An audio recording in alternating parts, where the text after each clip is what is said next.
Are we born to be aggressive, or do we learn to be aggressive? Like most things in psychology, the answer is both. Aggression appears to be influenced by both biological and social factors. In support of the nature argument, we have evidence that aggression is correlated with testosterone, serotonin, and brain functioning. In support of the nurture argument, we have evidence that aggression is learned through observation and rewards and punishments. On the next few slides, we'll take a look at the nature perspective before turning our attention to the nurture perspective. Evolutionary psychologists study the survival value of human thoughts, feelings, and actions. They try to answer the question, how does our psychology help us survive, reproduce, and pass our genes along to our offspring? They view aggression as an innate and universal characteristic that humans and animals have used to secure a mate since the beginning of time. Because aggressive individuals are more likely to mate, they're more likely to pass their tendencies on to the next generation through their DNA. After many generations, the majority of descendants have some traces of these aggressive tendencies in their genes. Hence, nature selects aggression because it has survival value, but only when it's directed toward non-relatives. Evolutionary psychologists argue that animals, including humans, are less motivated to aggress toward their blood relatives because it reduces the likelihood that their family's genes will be passed on.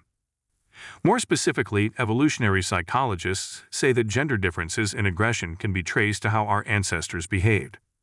For instance, they theorize that males primarily use aggression to compete with other males, to maintain their status and secure a mate. Females, on the other hand, primarily use aggression to protect their offspring, although they also compete with other females. Evolutionary psychologists also propose that men tend to use physical aggression to compete with other men, and women tend to use relational aggression when competing with other women. So what does modern research say about these ideas that humans are born with the motive to aggress? The evidence does, in fact, suggest aggression is partly heritable. We'll cover 3 bits of information that are often used to support the nature perspective of aggression. First, some studies show a strong positive correlation between aggression and a hormone that all humans make to some degree, testosterone. But correlation is not causation. Again, the question becomes, which comes first? Testosterone can, but doesn't always, increase aggression. And aggression can, but not always, increase testosterone. It could be that a third variable, stress, not the hormone itself, explains the relationship. Higher levels of stress could cause higher levels of testosterone, which could in turn cause higher levels of aggression. Humans are also designed to make serotonin, but low levels of this neurotransmitter are correlated with high levels of aggression. Psychologists propose that serotonin helps inhibit reactive aggression. Without it, the brain isn't as good at minimizing aggressive motives. They found evidence that aggression tends to decrease after aggressive people start taking SSRIs, or selective serotonin reuptake inhibitors, as part of their rehabilitation. Again, correlation does not equal causation. It could be that low levels of serotonin cause negative feelings and impulsivity, which in turn cause aggressive behaviors. Thus, the effect of serotonin may be indirect. Third, the notion that brain impairments are associated with increased aggression supports the nature perspective. Impairments in several areas of the brain, especially to executive functioning, are associated with aggressiveness. For instance, traumatic brain injury, dementia, Alzheimer's, even excess use of drugs and alcohol can impair the brain and increase aggression. This is because the brain controls social perception and emotional regulation. When this part of the brain is damaged, people have a more difficult time regulating themselves and behaving in socially acceptable ways. In the CT scan shown on the slide, the top row represents the average of the aggressive brains, and the bottom row represents the average of non-aggressive brains. The areas in color represent brain damage. We can see that there is more surface area covered in red than in blue. Thus, it's clear that there's more damage to the aggressive brains than to the non-aggressive ones. Together, these 3 bits of information support the notion that aggression is, in part, a heritable trait. Now, let's take a look at the evidence that aggression is learned. In the 1960s, Albert Bandura published social learning theory. He suggested behavior, including aggression, is learned by observing other people's behavior and noting the rewards and punishments they experience. One need not directly experience these consequences to learn from them. So, this theory emphasizes the influence of models, like parents and the media, on the behavior of those who watch them. Take a moment to watch the brief video about Bandura's famous Bobo doll studies. The segment you're about to see is taken from an early experiment on learning of aggressive styles of behavior through modeling. Children watched a filmed adult perform novel aggressive acts toward a inflated doll, and the physical aggression was accompanied by novel hostile remarks. The model pummeled the doll with a mallet, flung it in the air,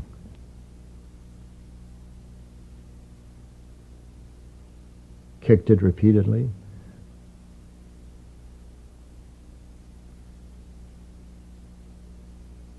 threw it down and beat it.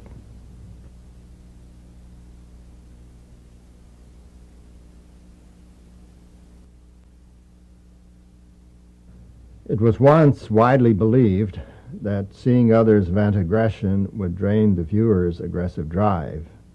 As you can see, exposure to aggressive modeling is hardly cathartic.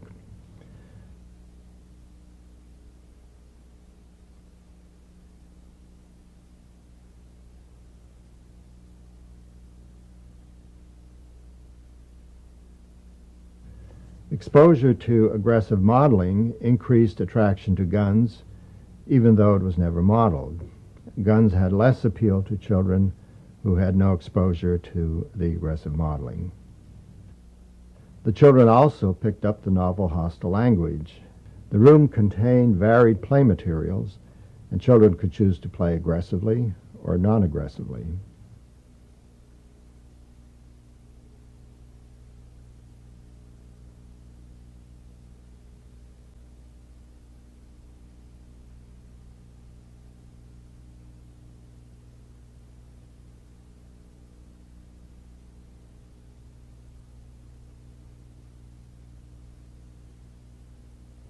The children devised new ways of hitting the doll.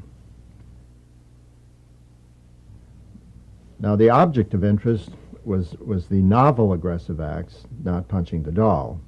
And children in the control group who had no exposure to the aggressive modeling never exhibited the novel forms of aggression. And here's a creative embellishment. A doll becomes a weapon of assault. Compared to the control group, the children who viewed an aggressive adult were twice as likely to attack the doll than children who did not. Bandura and his colleagues also compared highly aggressive children with those who were more inhibited. The aggressive children had aggressive parents, and the inhibited children had inhibited parents. Beyond the theory, modern research suggests aggressive models increase aggression by doing a number of things. First, the aggressor is showing other people exactly how to behave. Aggressors also influence observers' attitudes about aggression. Observers might start to think differently about aggression. They start to think, if this person over here doesn't get in trouble, then maybe it's okay if I behave that way too. And third, aggressors help establish mental models or scripts in the minds of the observers. They start to expect aggression to be part of certain situations or events. These scripts then guide the observer's own behavior. These scripts also contribute to the cycle of violence, where these ideas are passed from one generation to the next. Fortunately, this trend works in the other direction too. Non-aggressive models can discourage aggression by teaching more acceptable behaviors, promoting negative attitudes about aggression, and teaching scripts that do not involve aggression.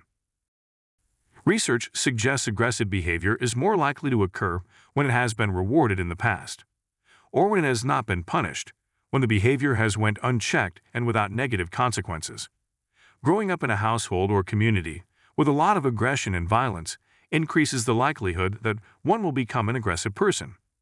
Children who witness parental violence or are themselves physically punished or abused are more likely as adults to abuse their partners and their own children. Recall Bandura's Bobo doll study where young children mimicked a complete stranger's actions after observing them for a short period of time, as shown in the photos on the slide. Let's take a closer look at rewards and punishments. There are two types of reinforcement that encourage behavior.